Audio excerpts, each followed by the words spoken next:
The gavel had barely struck when the tension cracked through the courtroom like a lightning bolt. Judge Edith Jones leaned forward, her eyes fixed on Representative Jasmine Crockett, and with a tone that cut through the silence, she snapped, "Your attitude is unbecoming of this chamber." Gasps, whispers, a ripple of disbelief moved across the room. It wasn't just the words. It was the way they dripped with condescension, a dismissal wrapped in authority. In that moment, every eye turned toward Crockett, waiting to see if she would flinch, bow her head, or shrink under the weight of centuries-old power dynamics. But she didn't. She sat steady, shoulders square, her silence holding more power than the insult itself. It was a kind of silence that burns. The kind of silence that tells the world, "I will not be moved." And yet, beneath the stillness, the air grew heavier. This wasn't just a clash of personalities. It was a collision of eras. On one side, an aging symbol of rigid hierarchy and unquestioned authority. On the other, a rising figure who carried not only her own voice but the voices of countless Americans who have long been told to know their place. Reporters scribbled furiously. Cameras zoomed in. Even the marble walls seemed to lean closer. The courtroom had transformed into an arena, and everyone knew what was at stake. Respect, dignity, and the right to stand unapologetically in one's truth. Then came the pause, the kind that stretches seconds into eternities. Edith Jones had thrown down her gauntlet. The room braced for impact, and Jasmine Crockett, still unmoved, prepared to speak. What would she say? Would she fight fire with fire, or would she dismantle the attack with the sharpest weapon of all, unshakable composure? No one in that room could have predicted it. What happened next would ripple far beyond those four walls, sending shockwaves through social media, political circles, and living rooms across the country. Because this wasn't just a judge questioning a representative. This was history catching its breath, waiting for the moment when one voice would rise to meet power and turn it on its head. Why did that single exchange matter so much? On the surface, it could have been dismissed as just another courtroom clash, an impatient judge, a confident representative. But scratch deeper, and it became something far larger, a mirror held up to America's struggle over respect, authority, and who gets to speak without being silenced. For generations, courtrooms have been stages where power speaks down to the people, where tone is judged as harshly as truth, where the rules of decorum often seem tailored to fit some voices and muzzle others. Edith Jones wasn't just chastising Jasmine Crockett. She was echoing a long history of dismissals faced by women, by people of color, by those who refused to shrink into boxes built by someone else's comfort. And that's why the room seemed to tighten. Everyone knew this was no small reprimand. This was about whether dignity could be stripped away with a single phrase, or whether it could be defended with poise so sharp it left the aggressor trembling. Think about it. In that instant, Crockett wasn't only defending her own name. She was standing in for every person who's ever been told their voice was too loud, their presence too much, their identity unbecoming. The stakes weren't limited to the outcome of one courtroom exchange. They touched the heart of a larger national question. Whose voice counts? As the tension thickened, whispers in the gallery carried that realization. Reporters sensed the story. Observers knew the replay would travel far beyond those four walls. Social media would explode. Headlines would frame it as a generational clash, a cultural earthquake, a reminder that power is never neutral. And Edith Jones, seasoned, calculating, accustomed to deference, may not have realized it yet, but she had walked straight into a moment that would define her legacy. What she thought was control had become exposure. What she believed was authority had become arrogance under the spotlight of a changing America. Meanwhile, Jasmine Crockett sat in her silence, not just waiting but calculating. Every second she held back built suspense. Like the calm before a storm no one could predict. The audience braced. Allies hoped. Critics sharpened their pens. But no one could look away. Because everyone knew the truth. The next move would not just decide the outcome of this encounter. It would signal to millions watching what happens when dignity meets dismissal, when a voice long underestimated finally gets its chance to speak. And when Crockett did open her mouth, it wasn't merely an answer. It was the spark that would set the entire confrontation ablaze.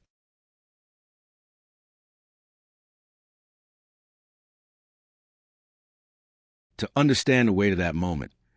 You have to understand who Edith Jones is. For decades, her presence in the judiciary has carried the aura of unshakable authority. She built a reputation on being sharp, unyielding, even feared by those who stood before her bench. Admirers called her disciplined. Critics called her cold. But everyone agreed Edith Jones demanded obedience. Her career has been lined with controversies, moments where her sharp tongue revealed more than judicial restraint should allow. Whispers of bias, of arrogance, of being out of touch with the world beyond the bench. These weren't new. They were part of the mythos around her, the image of a judge who never bent, never apologized, and never saw the need to question herself.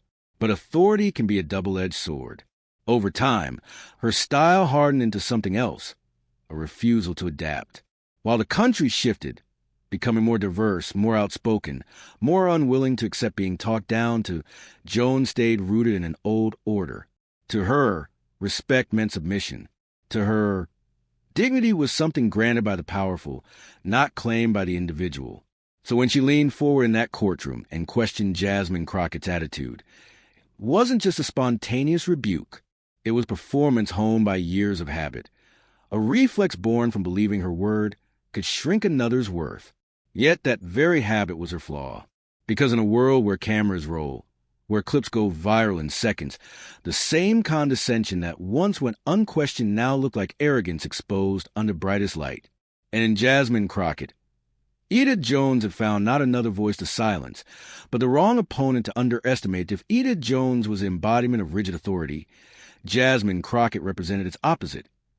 Resilience forged in struggle, voice shaped by necessity, presence built from battles most people never see. Crockett's story was not one of privilege, but persistence. Raised in a world where opportunities were often rationed, she learned early that speaking up wasn't optional. It was survival. Each step of her journey, from classrooms where expectations were lowered to courtrooms where clients were counted out, taught her the same lesson. Silence benefits the oppressor, not the oppressed. She built her career as a public servant, defending those who couldn't defend themselves, standing where voices were weakest and pushing back where resistance was strongest. Colleagues describe her as fiery, relentless, impossible to dismiss. Supporters see her as proof that the very identities others try to weaponize, her race, her gender, her uncompromising style, are her greatest strengths.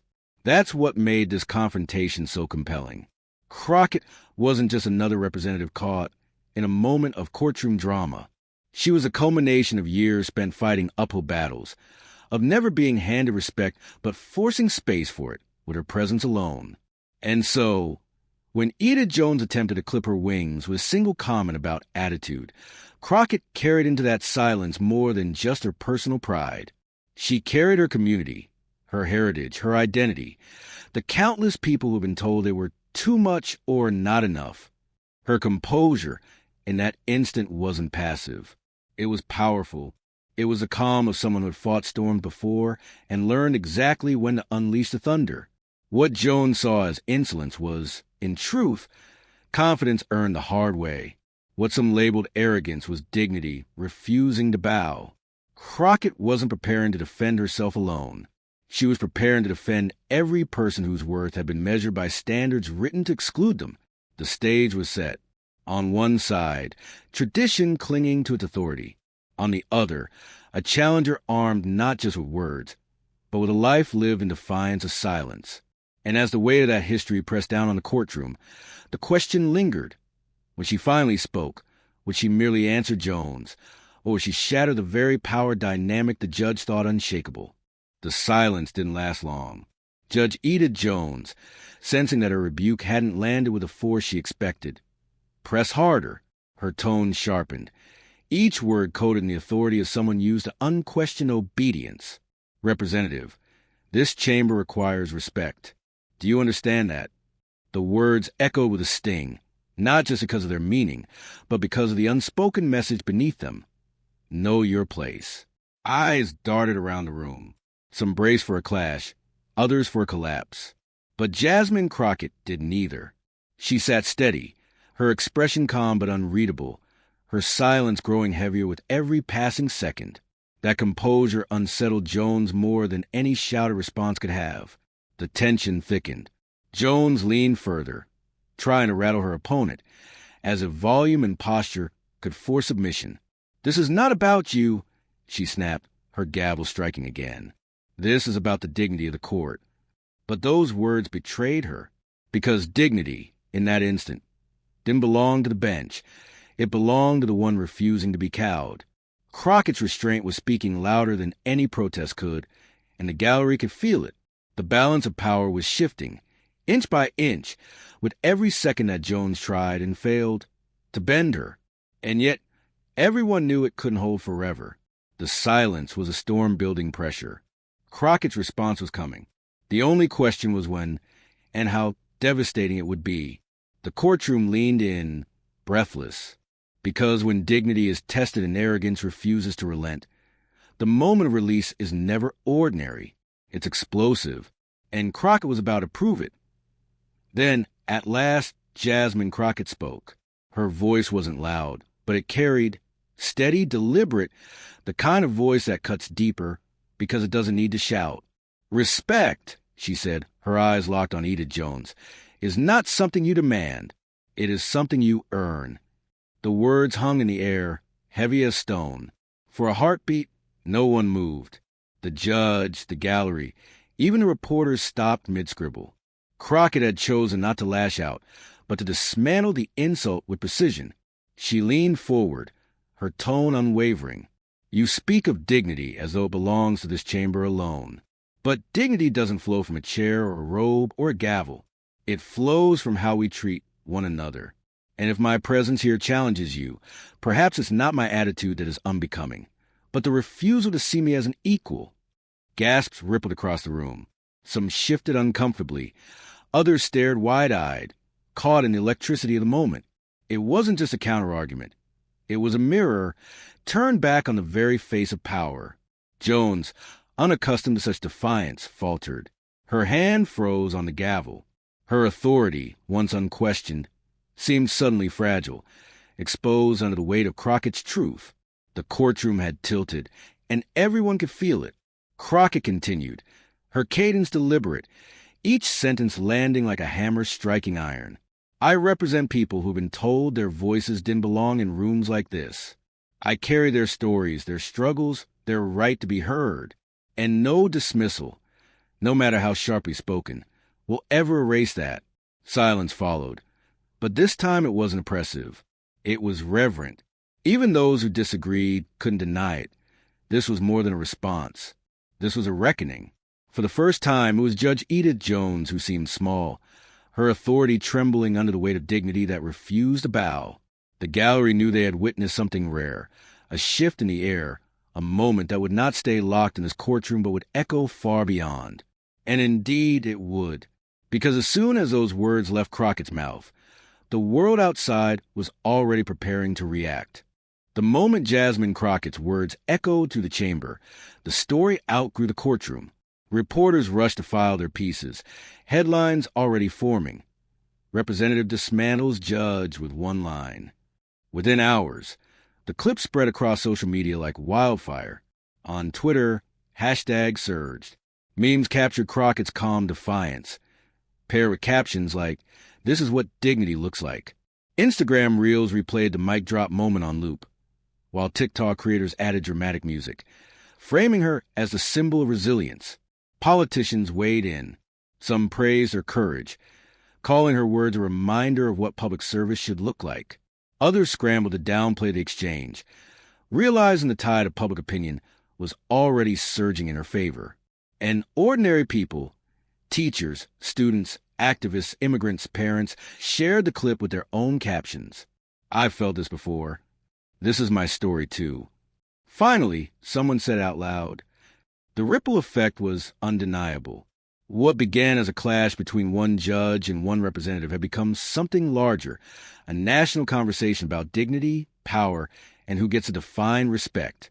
Crockett's response was no longer just a moment. It was a movement. And movements don't fade quietly. They gather strength. In the end, this was never about a single remark or a single courtroom. It was about something far deeper, the fight for dignity in spaces where it has too often been denied. Edith Jones tried to remind Crockett of respect. But what Crockett reminded the world is that respect cannot be demanded through arrogance. It is earned through humanity. Authority does not make one infallible, and silence, when held with strength, can speak louder than the sharpest gavel. Her response became more than a defense. It became a lesson that standing tall in the face of dismissal isn't defiance. It's survival, it's pride, it's the essence of progress. And that lesson resonated far beyond one chamber, reminding millions that no one has the right to strip away dignity. Judge Edith Jones may have called her out, but it was Jasmine Crockett's response that history will remember, the response that turned silence into strength and strength into a spark that ignited a movement. Moments like these remind us why voices matter, why standing firm against arrogance matters, and why the fight for dignity is never just about one person. It's about all of us. Here at Argument Arena, we believe stories like this must be told, not just as headlines, but as lessons. Because every clash of power carries within it a truth. Arrogance crumbles, but dignity endures. So if you felt that spark, if you saw yourself in Jasmine Crockett's defiance, don't let it stop here. Share this story. Pass it forward.